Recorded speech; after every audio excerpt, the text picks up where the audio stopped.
childrens, we completed 30 questions. Now we are at what? 31 question. What is this 31 question? 31 question, once read. What is the meaning of organized body of knowledge in the science? So organized body of knowledge అంటే ఏంటి? Organized body of knowledge అంటే ఏంటి?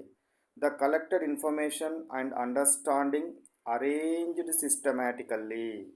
So ఏముంది? The collected information and understanding arrangement systematically అంటే ఏంటిదట? Science అనేది ఒక క్రమబద్ధమైన జ్ఞానము.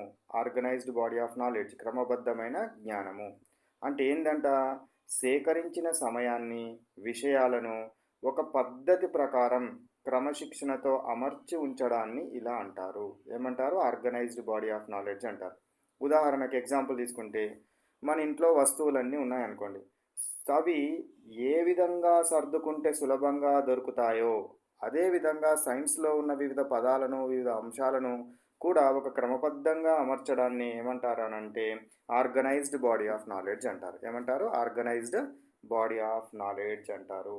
క్రమబద్ధమైన జ్ఞానం అంటే ఏంటి అని అర్థం. నెక్స్ట్ క్వశ్చన్ 32 చూడండి.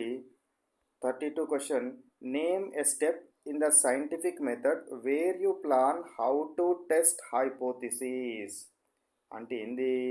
శాస్త్రీయ పద్ధతిలో, సైంటిఫిక్ మెథడ్, ఒక ఊహను లేదా భావనను, హైపోథిసిస్, శాస్త్రీయ పద్ధతిలో ఒక ఊహను లేదా భావనను పరీక్షించడానికి చేసే ఆలోచనను ఏమంటారు? ఆన్సర్ ఏంటి? Planning experiment. ప్లానింగ్ ఎక్స్పెరిమెంట్ అంటే ప్రయోగాన్ని ప్లాన్ చేయడము. ఒక ప్రయోగం ఎలా చేయాలి, ఏమేం వస్తువులు కావాలి అని ముందుగా అనుకోవడమే ఏమంటారు? దీనికి step scientific method plan to test hypothesis. So శాస్త్రీయ పద్ధతిలో ఒక ఊహను లేదా భావనను పరీక్షించడాన్ని మనము ప్లాన్ చేయడము అని అనడం జరుగుతుంది. ప్లానింగ్ ఎక్స్పెరిమెంట్, ఎక్స్పెరిమెంట్ని ప్లాన్ చేసుకోవడము. నెక్స్ట్ కమ్ టు 33 క్వశ్చన్ చూడండి. What is meant by identifying problem? What is meant by identifying problem? So సమస్యను గుర్తించడం అంటే ఏమిటి? సమస్యను గుర్తించడం అంటే ఏమిటి? సమస్యను గుర్తించడం అంటే ఏమిటి? ఆన్సర్ చూడండి. Recognising something that needs explanation or solving అంటే మనకేంటిది? మన చుట్టూ జరుగుతున్న ఒక విషయాన్ని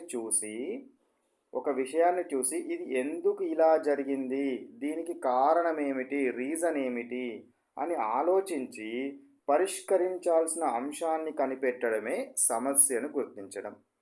recognising something that needs explanation or solving అంటే అర్థమైంది, మనం ఒక సమస్యను చూసినాము, ఎందుకు జరుగుతుందని ఆలోచించినాము, దానికి ఒక పరిష్కార అంశాన్ని కనిపెట్టాలనుకుంటున్నాం.